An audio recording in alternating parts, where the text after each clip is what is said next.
Vamos falar sobre sexo forçado. É muito comum que nas relações de longas datas, né, os casais passem a experimentar a escassez sexual, que é, ai, que não sei o que tem que eu tô com dor de cabeça, ai, que eu não sei o que tem que eu tô cansado. E isso tanto o homem quanto a mulher, né? Eu mesma já vivi na minha vida a situação de eu necessitar mais de ter com mais frequência relações sexuais e o meu parceiro ser uma pessoa mais... O ritmo dele era outro, né? Pra ele, quantidade X era o suficiente, pra mim, quantidade Y era o suficiente. E eu sei que muitos homens passam por isso com mulheres também. Até porque a demanda de uma casa, ou de repente, se vocês trabalham e têm filhos, é comum que a mulher fique muito mais sobrecarregada com as demandas do lar, dos filhos e da própria vida pessoal e ainda do marido. E aí ela ainda tem que pensar em estar gostosa e ter libido para satisfazer as necessidades desse parceiro.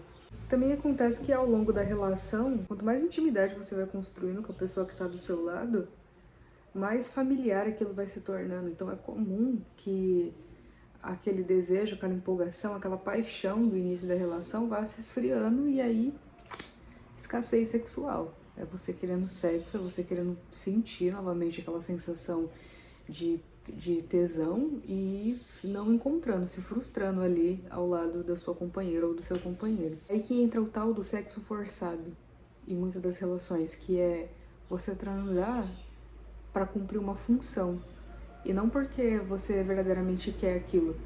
E eu já vi, inclusive, muitas sexólogas falar, principalmente para mulheres, né? Porque eu acredito que isso é mais comum acontecer com as mulheres, de as mulheres perder a libido ao longo da relação. E sexólogas falarem que às vezes a mulher ela tem que fazer um esforço. O sexo a longo prazo, ele deixa de ser algo espontâneo e passa a se tornar uma coisa meio que mecanizada, onde você faz um esforço para sentir desejo. E realmente o nosso corpo, se você tocar nele e se você insistir um pouco, é óbvio que ele vai liberar uma sensação. Mas eu não concordo com isso. E aí pode ser que você diga, oxe, quem é você para dizer que você não concorda com isso? E aí eu vou dizer que eu sou alguém que tem um corpo, que sente um corpo e que não concorda com isso. Eu acredito que quando as relações elas chegam nesse lugar, é muito interessante que a gente tenha a capacidade, a coragem de se fazer algumas perguntas. Eu ainda preciso compartilhar o meu corpo dentro dessa relação? Essa relação ela tem algum espaço para existir sem o eu sexual? Até mesmo para que se dê um espaço para de repente você ver esse eu sexual ressurgir de maneira espontânea, não de maneira forçada. Eu acho que quanto mais você força o sexo dentro de uma relação, a tendência é que você menos queira buscar sexo, porque você não tá fazendo isso porque você verdadeiramente quer. Você tá fazendo porque você tá forçando o seu corpo. Também tem muitas situações que eu já ouvi, que é quando a mulher ela não tá disponível sexualmente e aí a pessoa que tá do lado dela usa da manipulação para conquistar aquele corpo. Por exemplo, você é minha esposa, você tem um papel para cumprir nessa relação, que a gente não tem em casa, a gente procura na rua, sabe? Esse papo. E aí se vê muitas mulheres se sentindo pressionadas a manter uma relação sexual dentro da relação, para não ser traída, para não ser trocada, para não... por pura pressão psicológica. Eu quero abrir aqui uma questão que é a pessoa ela não estar disponível sexualmente e ela espera que a outra pessoa também esteja indisponível sexualmente, esperando o momento em que ela vai estar disponível sexualmente. E aí se torna um problema, de repente, o parceiro assistir um conteúdo, buscar uma outra maneira de se satisfazer, ir pro banheirinho dele lá, viver o momento dele, tocar a punhetinha dele. Isso também acaba se tornando uma espécie de manipulação, de pressão psicológica, porque uma coisa é você não estar disponível sexualmente e isso ser respeitado, tá ótimo, não quer dar, não dê, respeite o seu corpo. Mas você não pode esperar que a outra pessoa esteja da mesma maneira que você. E isso é uma coisa que acontece muito dentro das relações, porque as pessoas vão para as relações com aquela ideia de que agora já não somos mais dois, nos tornamos um só. E não, isso é uma grande mentira. As pessoas, elas têm tipos diferentes, os corpos são diferentes, funcionam de maneiras diferentes. No seu dia a dia você vai passar por situações que vai te deixar num certo estado de espírito e a pessoa em outro. Ambos os corpos e os tempos precisam ser respeitados. Vou dar um exemplo. Numa relação que eu tive, houve um episódio de eu perguntar pra pessoa que tava comigo como ela se sentiria se ela chegasse em casa de repente e me flagrasse tocando uma. E a pessoa ficou bem desconfortável de imaginar a possibilidade de eu estar sentindo prazer sem ela, dentro da minha própria casa, com a minha própria mão. E eu lembro que isso, na época, me podou por um tempo. Eu fiquei um tempo sem tocar o meu próprio corpo por respeito à pessoa. E desrespeitando o meu corpo e o meu tempo. E eu não acho que isso tá certo não, sabe? Eu acho que mesmo dentro das relações de longo prazo, enfim, as pessoas, elas precisam continuar cultivando a própria individualidade. Elas precisam continuar explorando o próprio corpo e sabendo separar as coisas.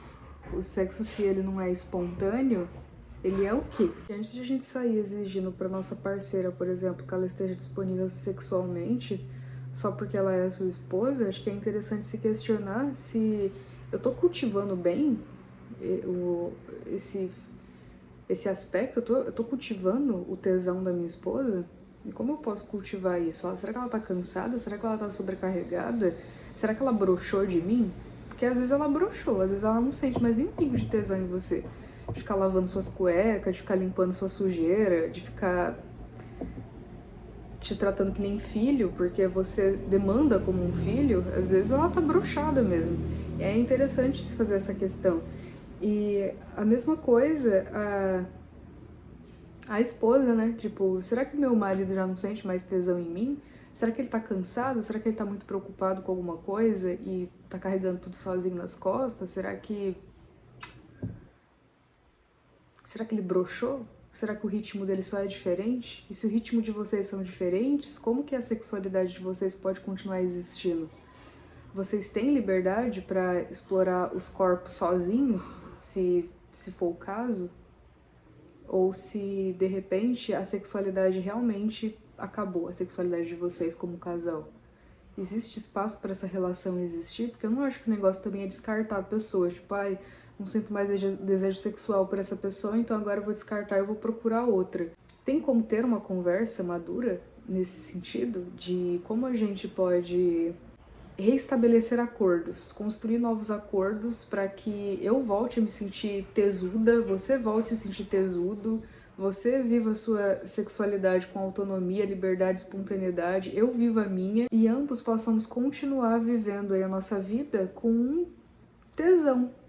Deixa seu marido bater punheta, cara. Deixa seu marido no banheiro dele batendo a punheta dele. Deixa sua esposa tocar a cirílica dela se ela quiser.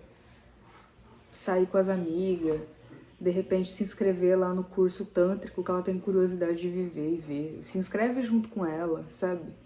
Expanda mais a mente de vocês, porque o relacionamento ao longo prazo ele tende a ser extremamente tedioso. E aí ou vocês vão começar a desrespeitar os corpos de vocês porque vocês acham que o corpo do outro é seu, ou vocês vão ficar feio, vão ficar inchado, porque vão ficar compensando a sexualidade de vocês, enchendo o cu de açúcar e farinha de trigo. Enfim, dá pra continuar colorido, dá pra continuar vivendo uma vida com libido e tesão, só que vocês precisam parar de tentar manipular o outro com uma crença de que o corpo do outro é seu e passar a cuidar do próprio corpo, da própria autonomia, estabelecendo limites e estabelecendo acordos que façam sentido para os dois, que os dois continuem se sentindo presentes dentro de si, sabe? Escolhendo, vivendo, respeitando o próprio ritmo, o próprio tempo. Eu acho que é isso. Tô tensa, fazia tempo que eu não gravava vídeo. Deixa um comentário aqui, você concorda com isso, você não concorda com isso? Parênteses aqui, eu também já fui a pessoa que podava, viu? No sentido de a pessoa eu já fui a pessoa que pegava o celular do meu parceiro pra ver o que ele tava fazendo, o que tava acontecendo ali, e de ficar muito chateada de ver o histórico dele vendo pornô. Pra mim isso acabava com a minha autoestima. Até eu entender que é pixel. A pessoa tá batendo pra pixel, pra imagem, pra... Até eu passar a admitir que eu também gosto de assistir pornô às vezes, sabe?